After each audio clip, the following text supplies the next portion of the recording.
آزاد کشمیر میں ہونے والے بلدیاتی انتخابات کے اندر ڈسٹرکٹ کونسلر اور وارڈ کے ممبران کو ٹکٹ دیتے ہوئے پارٹی کا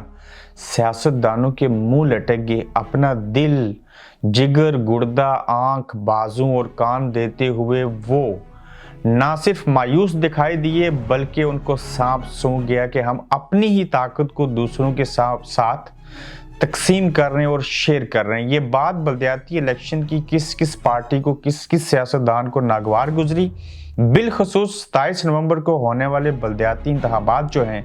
کیا یہ ہو سکیں گے؟ پاکستان پیپلز پارٹی کیوں مطالبہ کرتی ہے کہ اگر وفاق سے فورسز نہیں ملتی تو فوج کے تحت الیکشنز کروائے جائیں؟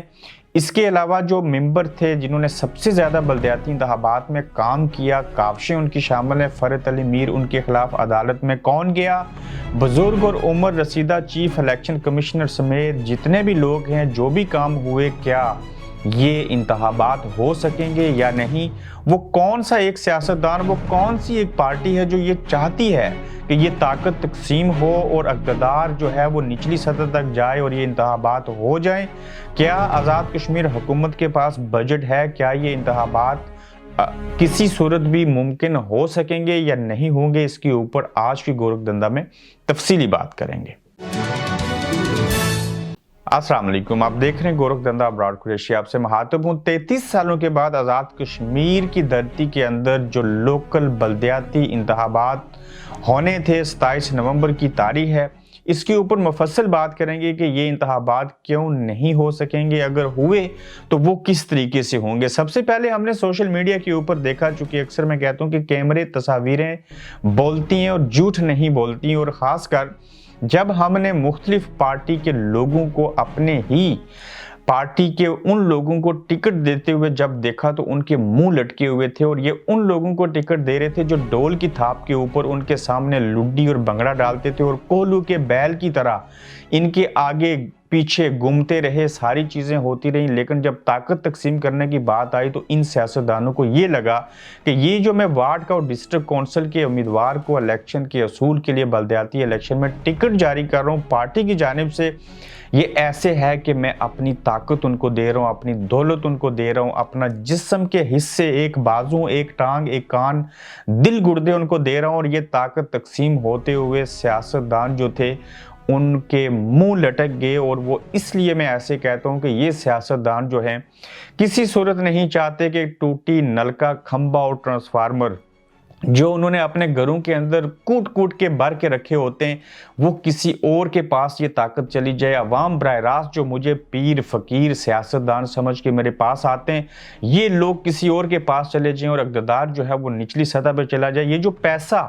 مجھے ملتا ہے اور میں آگے تعمیر و ترقی کا کام کرواتا ہوں، میری تختی لگتی ہے، مجھے لوگ گلے میں ہار مالا ڈالتے ہیں، مجھے یہ رقم ملنی چاہیے، مجھے اس کا افتتاح کرنا چاہیے۔ کل یہ اور نئے لوگ آگے، وہ بھی پڑھے لکھے، اور میں خود میٹرک فیل ہوں، تو لہٰذا یہ غلط ہوگا، اور وہ ان چیزوں کو اپنے لیے مستقبل قریب میں نہ صرف اپنے لیے بلکہ اپنے نسلوں کے لیے خطرہ سمجھتے ہیں کہ کوئی اور کیوں الیکشن لڑے گا، بھلے وہ ہمارے لیے لڈی، بنگڑا اور ڈانس ڈالا کرتا تھا، اور بھلے وہ ہماری پارٹی کا جیالہ تھا، ممبر تھا، نون لیگ سے اس کا تعلق ہے، پاکستان تحریک انصاف سے ہے۔ میں نے بے شمار جگہوں کے اوپر اس بات کو سختی سے محسوس کیا کہ ضلع کوٹلی کے اندر بالخصوص بات کروں تو پارٹی سطح کے اوپر ٹکٹ دینے میں بھی بڑے بڑے کھلواڑ کیے گئے، ذاتی برادریوں کو، تعلق کو دیکھا گیا۔ سب سے بڑی بات یہ ہوئی تھی کہ ہم نے اس الیکشن میں دیکھا کہ جو ایم ایل اے الیکشن لڑتا ہے وہ میٹرک فیل بھی ہو تو لڑ سکتا ہے، لیکن بلدیاتی الیکشن لڑنے کے لیے میٹرک کی شک کو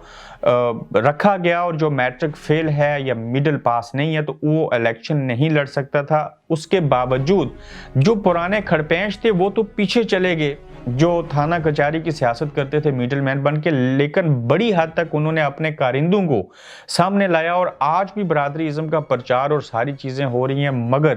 13,500 جہاں پہ جو امیدوار ہیں انہوں نے اس میں حصہ لیا، کچھ نائل ہوئے، کچھ ہوں گے، کچھ کی جانچ پڑتال ہو رہی ہے، اور یہ جو 13,000 لوگ باقی بچیں گے جب یہ الیکشن لڑیں گے تو ہمارا جو لوکل گورنمنٹ کا نظام ہے، جس کو صحیح معنوں میں ڈیموکریسی اور جمہوریت کہتے ہیں، بھلے برادری نظام ہے، اس کے باوجود یہ بڑا اچھا عمل ہو سکتا تھا، ہم اقتدار کو نچلی سطح پہ لے کے جا سکتے تھے، لوگوں کی محتاجیاں کم ہو سکتی تھیں، مگر لگ ہی رہا ہے کہ جس طرح کے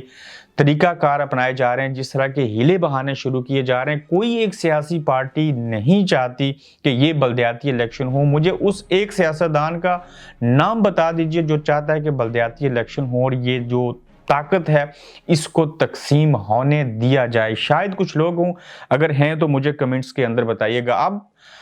بات کر لیتے ہیں اس کے اوپر کہ ان کے 3 ممبر ہیں جو الیکشن کمیشن بنا. اس میں سب سے پہلے عبدالرشید سلیریہ ہیں جو چیف الیکشن کمشنر ہیں, ان کے ساتھ دوسرے ممبر ہیں, اور تیسرے ممبر جو کہ ایک سینئر بیوروکریٹ سیکٹری کی سطح کے اوپر کام کرتے تھے, فرحت علی میر. انہوں نے اس کام کے اندر سب سے زیادہ میں اس لیے ان کو کریڈٹ دوں گا کہ بلدیاتی انتخابات کے اوپر ذاتی حیثیت میں پریکٹیکلی انہوں نے کام کیا, اور ان کی جو دلچسپی تھی وہ اس بات کی غمازی کرتی ہے کہ وہ چاہتے ہیں کہ یہ الیکشن جو ہیں وہ کسی نہ کسی طرح سے ہو جائے, مگر سپریم کورٹ کے حکم کے باوجود اور جو سیکٹری الیکشن کمیشن کے ممبر تھے فرحت علی میر, ان کے خلاف نہ صرف چند اشخاص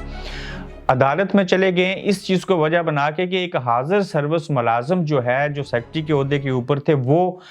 الیکشن کمیشن کا حصہ یا ممبر نہیں بن سکتے, چونکہ جب وہ ریٹائرڈ ہوں گے, ریٹائرڈ ہونے کے 2 سے 2.5 سال کے بعد جو ہے کوئی بھی شخص اس کا ممبر بن سکتا ہے. تو یہ بھی ایک چیز دیکھنی ہوگی کہ اتنے اچھے آدمی کو جس نے جان مار کے کام کیا اسی کو فارغ کرنے کے اوپر آپ چلے گئے ہیں. پلس انہوں نے زیادہ کام اس لیے بھی کیا کہ جو عبدالرشید سلیریہ صاحب ہیں, سابق آئی تھنک جج ہیں, یہ ان کی عمر بھی کافی ہے, یہ بیمار بھی رہتے ہیں, ان کے ساتھ جو دوسرے ساتھی ہیں وہ بھی عمر رسیدہ ہیں اور بیمار ہیں, اور تو یہ سارا کام جو تھا زیادہ تر وہ فرحت علی میر صاحب نے کیا, اور اسی شخص کے خلاف لوگ عدالت میں چلے گئے. اب دیکھنا یہ ہوگا کہ وہ بچ جاتے ہیں یا رہتے ہیں, مگر سوال یہ اٹھتا ہے کہ کیوں آزاد کشمیر میں الیکشن نہیں ہو سکیں گے. سب سے پہلی بات, پاکستان تحریک انصاف کے سنا تنویر الیاس صاحب جو وزیر اعظم ہیں وہ چاہتے ہیں کہ الیکشن ہوں, لیکن ان کے بھی کان راجہ فاروق حیدر سمیت باقی لوگوں نے بھر دیے. اب وہ بھی اتنی دلچسپی نہیں لیتے, حالانکہ جو بھی حکومت یہ کام کروائے گی وہ اس کا کریڈٹ لے گی اور انتخابات کے اندر ان چیزوں کو کیش کروائے گی. پھر مسئلہ یہ ہے کہ پاکستان سے ان کو فورسز چاہیے جو 27 نومبر کو بلدیاتی الیکشن ہوں گے, وہ وہاں پہ فورسز آئیں اور وہ امن و امان کی صورتحال کو برقرار رکھتے ہوئے یہاں پہ اپنی ذمہ داریاں سنبھالیں. اب جو پاکستان کے اندر لانگ مارچ ہے, باقی چیزیں ہیں, وفاقی حکومت جو ہے وہ اپنے مسائل کے اندر الجھی ہے, تو وہاں سے کسی صورت نہیں لگ رہا کہ وہ فورسز بھجوا سکیں گے. تاہم آپ وزیر امور کشمیر کو کہہ سکتے ہیں, وزیر امور کشمیر وفاق کو, فیڈرل گورنمنٹ کو درخواست کر سکتے ہیں, گزارش کر سکتے ہیں, مگر اس کے باوجود اگر وہ بھیج دیں تو اچھی بات, ورنہ آزاد کشمیر کی حکومت براہ راست کسی اور صوبے سے یا وفاقی حکومت سے چیزوں کو نہیں لے سکتی فورسز کو, کیونکہ اس کے لیے وزیر امور کشمیر جو ہیں وہی ان کو درخواست کر سکتے ہیں. مگر جس پارٹی کے وزیر امور کشمیر قمر زمان قاہرہ صاحب ہیں وہی پارٹی چاہتی ہے کہ فوج الیکشن کروائے, اور یہ ان کا ایسا مطالبہ ہے کہ فورسز نہیں آتی تو فوج کو بلا لیا جائے. تو اس معاملے کے اوپر فوج نے معذرت کر لی, اور یہ ایسا مطالبہ ہے جس کو کسی صورت نہیں مانا جا سکتا. اب دیکھنا یہ ہوگا کہ پیپلز پارٹی, مسلم لیگ نون, ایون مسلم کانفرنس اور ایون پاکستان تحریک انصاف اور حتیٰ کہ وزیر اعظم جو ہیں, مجھے یہ لگ رہا ہے کہ یہ تمام لوگ جو ہیں یہ نہیں چاہتے کہ بلدیاتی الیکشن ہو. اگر کسی حد تک وزیر اعظم آزاد کشمیر تنویر الیاس صاحب چاہتے بھی ہیں تو باقی لوگ جو ہیں وہ ان کے آڑے آ رہے ہیں, اور یہ شروع سے اگر چاہتے ہوتے کہ الیکشن ہو تو یہ کب کے الیکشن ہو جاتے اور ساری چیزوں کو عملی جامعہ پہنا دیا جاتا. اب اگر فورسز پاکستان سے نہیں ملتی, فوج نے پہلے سے معذرت کر لی, تو یہ انتخابات اگر کوئی کروانا چاہے تو اس کا حل کیا ہے؟ آپ دیکھیں کہ لوگوں نے ٹکٹ جمع کروائے, بھاگ دوڑ کی, الیکشن کمپین جاری ہے, 2.5 ہفتے باقی رہتے ہیں اس کے بعد الیکشن ہونے, اور یہ الیکشن اگر تمام چیزیں ان کی ریکوائرمنٹ بجٹ سمیت نہیں ملتی تو کیا ہو سکتا ہے؟ آزاد کشمیر دنیا کا ایک واحد خطہ ہے, صرف واحد, وہ اس لیے کہ جس کی آبادی 50 لاکھ ہے, 15 لاکھ لوگ جو ہیں وہ بیرونی دنیا کے اندر ہیں, باقی 35 لاکھ ہیں, 40 کر لیں, جن کے پاس 1,31,000 سے زائد ملازمین ہیں, اور یہ دنیا میں ورلڈ ریکارڈ ہے اور گینس بک کے اندر یہ ریکارڈ جانا چاہیے. اور وہاں پہ ایک محکمے کی بات کروں گا, تقریباً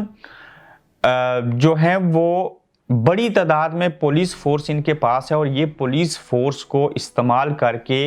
نصف پولیس فورس کو تو انتخابات بلدیاتی جو ہیں وہ کروا سکتے ہیں. اور یہ ضروری نہیں اس کے آپ 27 نومبر کو یہ الیکشن کروائیں, آپ اس کی ڈیٹ چند ہفتے آگے لے جائیے,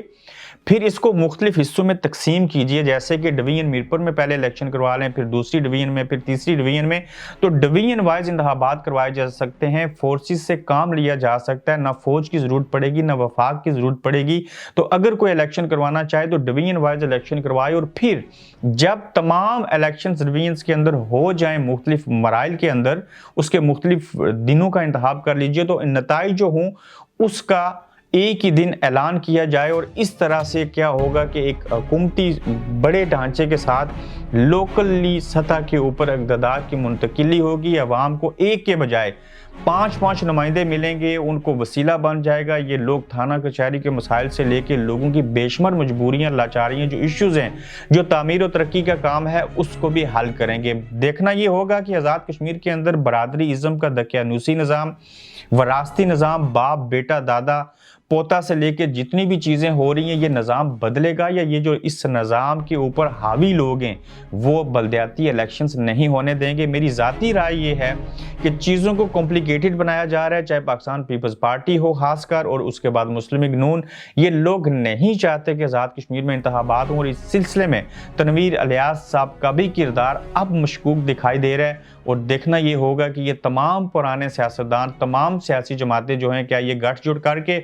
ایسے ارادے, ایسی نیتیں اور ایسی کوششیں کر کے کہ ہمیں فوج دی جائے, ہمیں فورسز پاکستان سے دی جائیں, ان کو قطع نظر رکھتے ہوئے کرتے ہوئے کیا یہ اپنی پولیس فورس سے اور باقی ملازمین سے کام لے کے الیکشن کروا سکتے ہیں کہ نہیں؟ اگر یہ چاہیں تو یہ عمل ہو سکتا ہے, اگر یہ نہیں چاہتے تو پھر کسی صورت نہیں ہوگا. اور اگر یہ الیکشن نہ ہوئے تو میں یہ سمجھوں گا کہ یہ ایک بہت بڑا کھلواڑ کیا گیا ہماری عوام کے ساتھ, ہمارے خطے کے ساتھ, ہمارے جمہوری نظام کے ساتھ. بڑی حد تک تبدیلی آنی تھی اور اس کے اندر بہتری ہی بہتری تھی, مگر لگ یہ رہا ہے کہ ان انتخابات کو بھی سیاست, کھڑپینچوں اور بڑے وراثتی اور برادری نظام کے تحت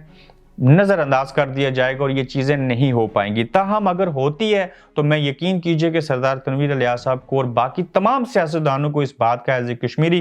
کریڈٹ دوں گا کہ انہوں نے ایک اچھا عمل کیا, اور وہ واقعی بغض اناد نہیں رکھتے, وہ بڑے دل کے مالک ہیں, اور وہ چاہتے ہیں کہ آزاد خطہ کے اندر جو اقتدار ہے وہ نچلی سطح تک جائے اور عوام کو اس کا فائدہ ہو. اپنا فیڈ بیک ضرور دیجئے کہ کیا آپ کو لگتا ہے کہ بلدیاتی انتخابات ہو سکیں گے یا نہیں. یہ جو فورسز کے عمل کو وجہ بنا کے اور بجٹ کو وجہ بنا کے اگر یہ ملتوی ہوتے ہیں یا سرے سے ہوتے ہی نہیں, تو اس میں قصوروار کون ہوگا؟ اپنی رائے کا اظہار کیجئے, اپنا خیال رکھیے, اور یہ ضرور بتائیے کہ آپ کے کس حلقے سے کون سا ایک سیاستدان ہے جو یہ بات چاہتا ہے کہ بلدیاتی انتخابات ہو جائیں. ورنہ تو ہم نے دیکھا کہ لوگوں کو ٹکٹ دیتے ہوئے ان بیچاروں کے منہ لٹکے ہوئے تھے کہ ہم کیسے اپنی طاقت, اپنے جسم کے حصوں کو دوسروں کے حوالے کر دیجئے. اپنا خیال رکھیے گا, اپنا فیڈ بیک دیجئے گا. اللہ حافظ. آپ دیکھ رہے ہیں گورکھ دھندا ابرار قریشی کے ساتھ.